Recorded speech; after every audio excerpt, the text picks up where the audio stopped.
Good morning students. अगर आप ये वीडियो रात को भी देख रहे हो या आप स्लीपी हो तो आप जाग जाएं, इसलिए मैंने आपको गुड मॉर्निंग कहा। ओके, आज हम करने वाले हैं क्लास 8th का second chapter, the invisible living world beyond our naked eyes. मतलब इसमें हम क्या पढ़ने वाले हैं, जो हमारी आंखों से नहीं दिखता है डायरेक्टली, उन सारे ऑर्गेनिजम्स के बारे में पढ़ने वाले। तो उनको क्या कहते हैं? Micro organisms. ठीक है, माइक्रो ऑर्गेनिजम्स के बारे में हम इस पूरे चैप्टर में पढ़ने वाले हैं। हमने ऑलरेडी चैप्टर 1 कंप्लीट कर लिया है। This is NCERT line by line series. इसमें हम पूरी एनसीईआरटी कंप्लीट करेंगे and then I will start another series जिसमें मैं प्रॉपर शॉर्ट नोट्स बना के आपको पढ़ाऊंगी और ज़्यादा अच्छे विजुअल तरीके से पढ़ाऊंगी ताकि आपके दिमाग में लॉक हो जाए। तो चलिए जल्दी से अपनी कुर्सी की पेटी बांध लीजिए और हम स्टार्ट करते हैं हमारा second chapter of class 8th, that is the invisible living world beyond our naked eyes. ठीक है, अब जैसे कि हमने फर्स्ट चैप्टर में देखा था कि इस पूरी बुक का आपको समरी मिला था कि इस बुक में एग्जैक्टली है क्या क्या चीज़ है। तो सबसे पहले आपने देखा था कि कुछ क्वेश्चंस आएंगे। Have you ever wondered what you might see if the invisible world around you become visible. अगर इनविजिबल वर्ल्ड जो आसपास है वो विजिबल हो जाए तो क्या होगा? तो ये विजिबल कहाँ होता है? एक डिवाइस के अंदर, जिसको कहते हैं माइक्रोस्कोप। इस पूरे चैप्टर में हम वही करने वाले हैं। ठीक है, तो इस तरह से फर्स्ट कुछ क्वेश्चंस होते हैं। उसके बाद हमने ये देखा था कि यहाँ पे काइट होती है, मतलब कि आपकी थॉट्स को काइट की तरह उड़ने दीजिए, आपकी क्रिएटिविटी को काइट की तरह उड़ने दीजिए। और यहाँ पे रूट्स होता है। रूट्स इसमें है ही नहीं, अच्छा आ नहीं रहा है अभी, जस्ट अ मिनट।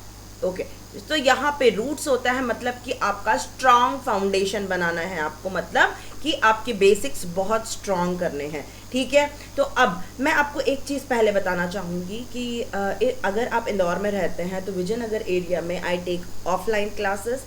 अगर आपको ऑनलाइन क्लासेस चाहिए, पर्सनल अटेंशन चाहिए, पर्सनल मेरे साथ बैठ के वर्कशीट्स करनी है, तो you can fill the Google form in the description box and I will talk to you about the timings.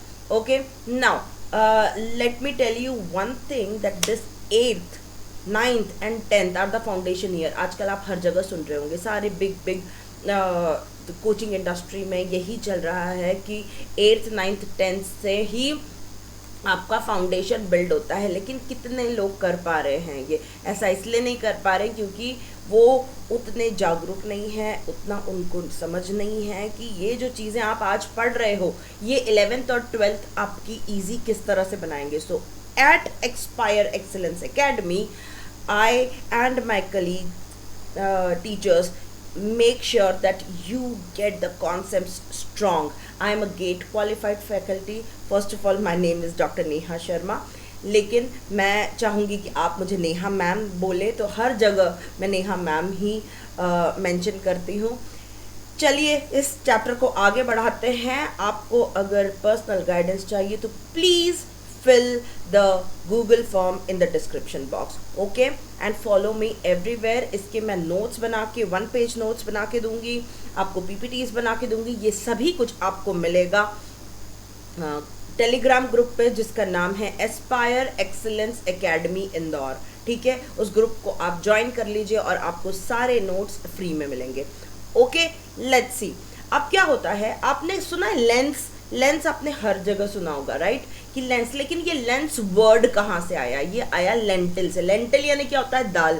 दाल आपने देखी है, इस तरह से होती है, पूरी बंद रहती है। जो आप घर में दाल लेके आते हो वो टूटी हुई होती है, यानी वो 2 पार्ट्स में डिवाइडेड होती है। लेकिन जब असली में दाल होती है तो वो इस तरह से होती है, राइट। तो उसको कहते हैं लेंटिल सीड्स। तो इस नाम से, लेंटिल सीड्स के नाम से वर्ड आया है लेंस। कितना इंटरेस्टिंग फैक्ट है ना, जो आपको अभी तक नहीं पता था। It's so interesting. तो ये जो लेंटिल सीड्स है, इससे वर्ड आया क्या? लेंस। ठीक है, अब हुआ क्या कि ह्यूमन आई से हमें सारी चीज़ें नहीं दिखती हैं, राइट। अब ह्यूमन आई से क्योंकि सारी चीज़ें नहीं दिखती है, तो धीरे धीरे ह्यूमन बींग्स को लगने लगा कि कुछ ऐसे कर्व्ड ग्लासेस को यूज़ करके चीज़ें बड़ी हो रही हैं। तो जैसे मैग्नीफाइंग ग्लासेस आए, उससे वो लोग रीडिंग करने लग गए, उसको रीडिंग ग्लासेस बोलने लग गए। उसी तरह से कुछ लेंसेस आए जो लेंटिल शेप के दिख रहे थे, इसीलिए उसको लेंस कह दिया, ठीक है। उसमें मिडिल पार्ट थिक होता है और आसपास इस तरह से थिन होता है, ठीक है। मैं फटाफट से एक बार आपको ड्रॉ करके